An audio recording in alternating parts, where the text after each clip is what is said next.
उत्तर प्रदेश, जहां विवादों के स्वामी ने एक बार फिर से बिगड़े बोल बोल करके राजनीति को हवा देने की कोशिश की है। स्वामी प्रसाद मौर्य, जो कि लगातार अपने बिगड़े बोल के लिए जाने जाते हैं, बड़बोले बयानों के लिए जाने जाते हैं, इस बार उन्होंने राम मंदिर को लेकर के जब कार सेवा हुई थी और मुलायम सिंह यादव की सरकार में गोली चलाई गई थी, उस फैसले को उन्होंने सही ठहराया और कहा कि अमन चैन बहाल रखने के लिए तत्कालीन सरकार ने गोली चलाने का फैसला किया था, वो कदम बिल्कुल ठीक था।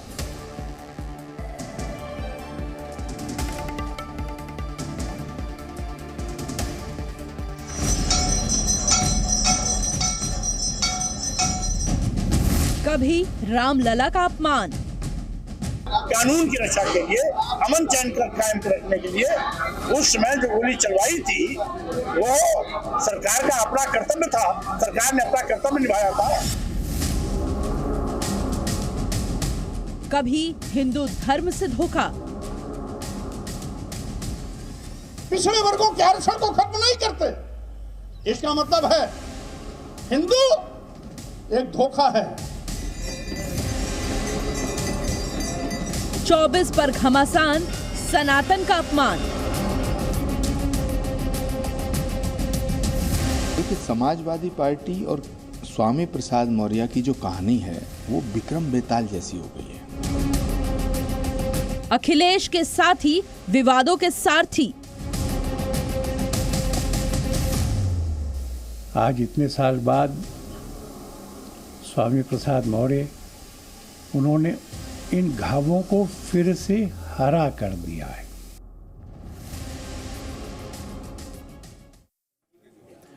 तो समाजवादी पार्टी नेता स्वामी प्रसाद मौर्य ने एक बार फिर से विवादित बयान दिया है और इस बार ऐसे समय में जबकि पूरे देश में माहौल राममय हो रखा है, राम मंदिर की प्राण प्रतिष्ठा से पहले एक बार फिर से विवाद खड़ा करने की कोशिश और दावा किया कि जब समाजवादी पार्टी की सरकार में गोली चलाई गई थी राम मंदिर की कार सेवा में गए राम सेवकों पर, तो यह फैसला सही था क्योंकि उस वक्त अराजक तत्वों ने अयोध्या में तोड़फोड़ की थी। कार सेवकों पर गोली चलाने के फैसले को स्वामी प्रसाद मौर्य ने सही बताया है। तो क्या किसी रणनीति के तहत बयानबाजी कर रहे हैं स्वामी प्रसाद मौर्य?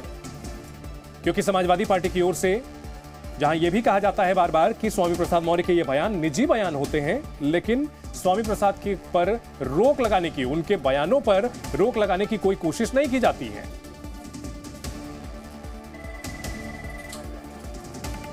तो जहां स्वामी प्रसाद मौर्य ये बता रहे हैं कि जो कार सेवकों पर गोली चलाने का फैसला था वो सही फैसला था, वहीं बीजेपी ने उस दिन को काला दिन करार दिया है।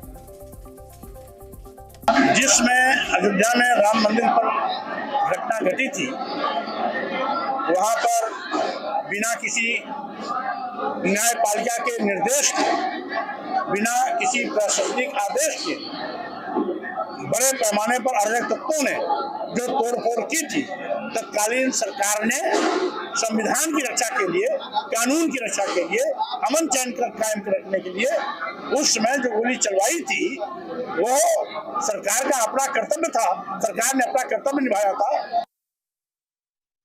स्वामी प्रसाद मौर्य का ये कहना कि कार सेवकों पर गोली चलाना न्याय संगत था, मैं इससे सहमत नहीं हूँ। वो दिन भारत के लोकतंत्र के लिए काला दिवस था, सनातन धर्म के लिए काला दिवस था और तानाशाही की पराकाष्ठा थी और निरंकुश शासन की पराकाष्ठा थी।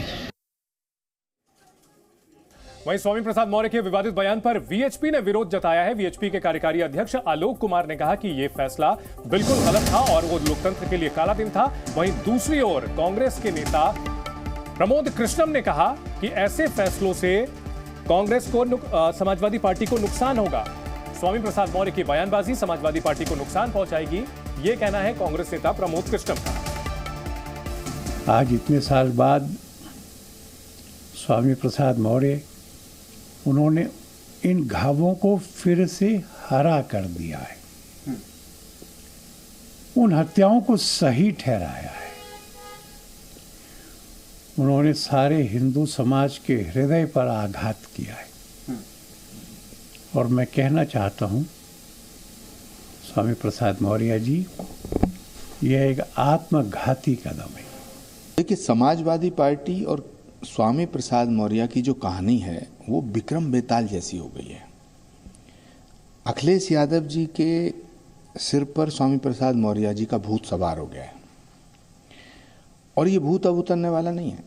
चाहे डिम्पल यादव जी कुछ कहो, प्रोफेसर साहब कुछ कहो, शिवपाल जी कुछ कहो, अब स्वामी प्रसाद मौर्य का भूत अखिलेश यादव जी के ऊपर चढ़ के बैठ गया है। जी न्यूज़।